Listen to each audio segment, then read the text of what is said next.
বারো মাসী দেবী 12 রূপে দ্বিতীয় পর্বে আজ জানব বছরের দ্বিতীয় মাস জ্যৈষ্ঠের পূজা সম্পর্কে।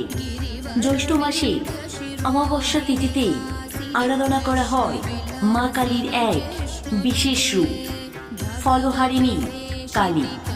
এখানে ফল মানে শুধু গাছের ফল নয়, ফল মানে মানুষের ভালো মন্দ কর্মফল।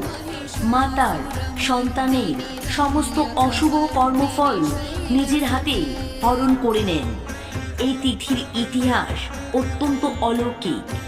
1872 সালে এই রাতে শ্রী রামকৃষ্ণ পরমহংসদেব নিজের স্ত্রী সারদা দেবীকে জগৎ জননী জ্ঞানী ষোড়শী রূপে পূজা করেছিলেন। সাধকেরা বিশ্বাস করেন এই রাতে মায়ের চরণে অহংকার ও পাপ সঁপে দিলে সমস্ত মানসিক ও আধ্যাত্মিক সংকট দূর হয়ে যায়।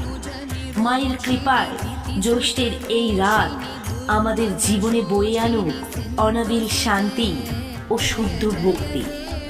আষাঢ় মাসে দেবী কোন রূপে অলৌকিক পূজা হয় তা জানতে ভিডিওটি লাইক করে এক্ষুনি চ্যানেলটিকে সাবস্ক্রাইব করুন।